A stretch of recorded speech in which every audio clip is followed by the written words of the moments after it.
Hello and welcome to Blank Page Builds. Yeah, whatever happened to that series?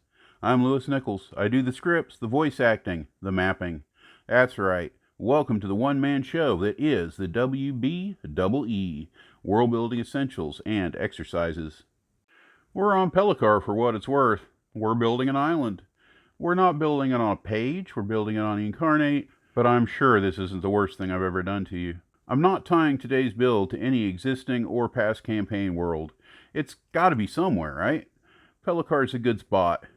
We're going to say that we're a few thousand miles north of the Eastern Orines. That doesn't matter to you. We're in the middle of a big ocean. Bellemy is one of about 200 islands that would be officially called an archipelago, but they're spread out pretty widely across the stretch of ocean. A kind of an asteroid belt kind of thing. You could sail right through it and never see a speck of land. Today, we don't care about all that extra stuff, just Bellemy. However, knowing it's Pelicar, we can skip the big picture stuff in our world building. We know that it's Earth-like, with a 24-hour day-night cycle. The horizon is farther away north to south than east to west, but it's only noticeable if you're really looking hard. Being on Pelicar means we have 3 visible moons, so the nights get pretty bright sometimes. By Earth standards, though, things are pretty normal. Baseline laws of physics are functionally the same. Let's get into it a little farther. One of the big things about world building is asking questions. So what are the basic questions we're going to ask about small islands? Is there water? Of course there's water, it's an island. Oh, fresh water. Yeah. So for as much as a day after it rains, you can find pools of rainwater. Otherwise, that's going to be a big nope. If you're desperate, you can do pretty well with rain traps, but there's still no springs or natural sources of water on the island. Still, it's going to be a little dicey. You're probably going to be okay. It rains maybe once a week, every few days, just a shower, and then a few bigger storms each month. So with a good survival roll and with some water coming into the situation where you're not already desperate, you should be okay. That begs the question, what about that big lake? Isn't that fresh water? Well, no, it's salt water. It is connected to the sea via some pretty significant caves connecting from the north. So is there anything to eat? Not really. You might get lucky with some birds, but as a castaway, you are definitely depending upon the ocean. I hope you brought your fishing line. Is there any treasure? Nope, not really. Except for the treasure from the bad guys that we'll get to in a bit here. Now, is it going to be grass out in the shallow water, or is it going to be coral? Earth Normal is a whole research project about what you get offshore. It depends upon climate, upon composition, mostly upon depth. It's your world. You decide. But it is a decision that needs to be made. Like I said, on Earth, more common and cooler and deeper water, that's grass. And you can have both. You can mix it up. It's not even really that weird. However, for Bellemy, we're going to go with seagrass. Mix in some water snakes and, oh yeah, good stuff. Is it volcanic? Why yes, thank you for asking. Those darker places are active or recently active vents. You'll see some lava, and there might be an eruption if the DM wants there to be. You can have some steam methods if you want to. If you really want to get funky, add a workaday elemental trying to turn this island into a continent. He's been at it for centuries, making progress, but he's really just getting started. What about the climate? Let's say warm with a mild winter.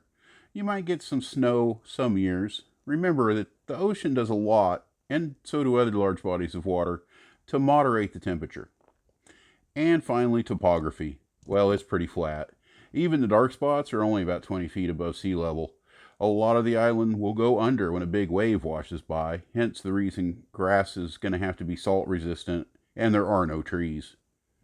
Next question, what is the point of this island? Small islands serve as random encounter zones. If you use this scenario, odds are that you're going to dump the whole front end except for the basic description and insert it wherever you need to into your campaign. The party will be able to walk the island pretty easily, nothing you're going to spend a lot of time with. But this right here, this is the fun spot. Below the water, remember those caves? It's the safety zone for the Sahuagin. Sahwajin? Well, anyway, there's a village down there, fish people. On this battle map, the party will come from one end or the other. Probably investigate one of these very first square rocks where they come to it. When they pause, the Sahwagin will come ashore on the opposite end, and they will also occupy these positions.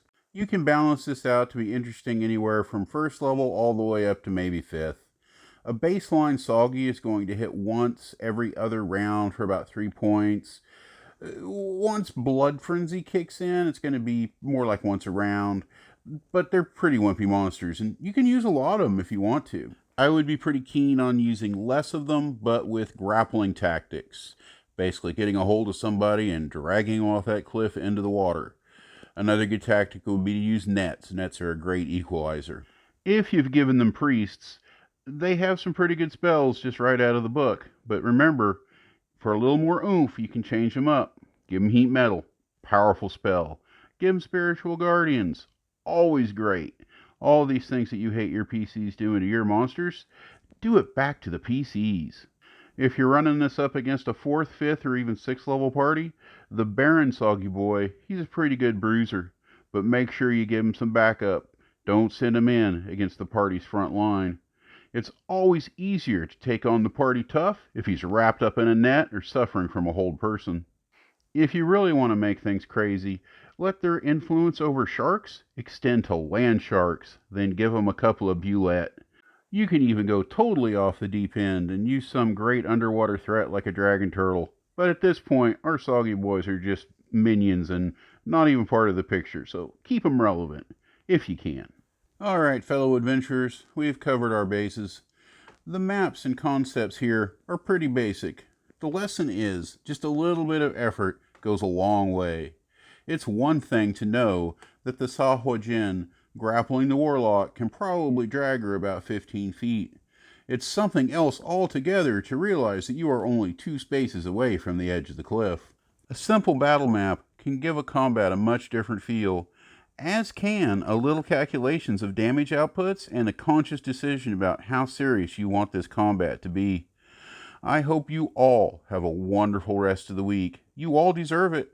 Like, subscribe, leave a comment about your last big fight against those dreaded Soggy Boys, and I will see you next time. Cheers.